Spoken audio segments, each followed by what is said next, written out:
You mentioned that you're going to meet President of Burkina Faso, Traore. Out of curiosity, what's the first question you ask the guy and why? Me asking the question? Yes.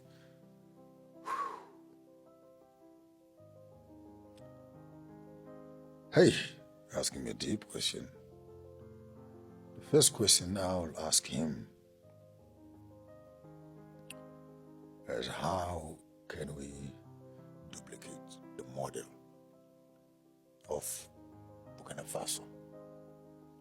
And what strategies can we put in place to overthrow our governments? And what support is he willing to give? Should another young man take his model? Is he available? Some of the presidents will have pieces of furniture that belong to the fire.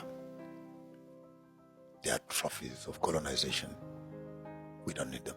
In fact, funerals will be a blessing to some of them. Because they're neither doing us good, nor are we benefiting anything from them. Some of them need to die for Africa to go forward. That's very true. So my comment would say that if right now we can walk around any of the African spaces and we find a young man who wants to implement what you're doing, what kind of military support will you give as Burkina Faso and risk your reputation with the rest of the world? But we know that we start building the Africa that we want. I'm ready to go for war, by the way. I'm ready. Interesting question, actually. I'm ready. Maponga nails it.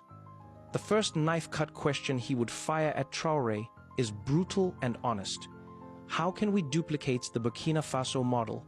What strategies will you share to overthrow captured governments? And what concrete support would you give any young leader who tries to follow your path? He isn't flirting with tact. He wants a manual.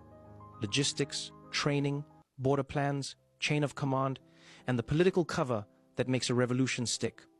Maponga wants to know if Traore will risk his reputation, risk sanctions, and risk war to seed a network of leaders who will actually build Africa instead of presiding over its looting. That is the question that wakes him up at night. I co-sign that line fully because revolutions that stop at a single leader turn into new dynasties. So the question I would put to Traore directly is this: how will you convert your revolt into institutions, not personality? What safeguards will you build now to prevent the military from becoming the new kleptocracy? And how will you protect civilians, diversify the economy, and lock in civilian oversight before the honeymoon ends? I want specifics. Schools that teach civic duty, industrial plans that keep minerals on African soil, transparent procurement systems, a timeline for returning power to accountable civilian bodies, and regional pacts, so one country's coup doesn't shatter its neighbors. Maponga asks if Traore will help others risk everything. My question is the follow-up. If others succeed, will Traore help ensure they don't become the very thing they overthrew? Revolution without institutions is a replay script. Revolution with institutions is a new continent. Which one are you building, Traore?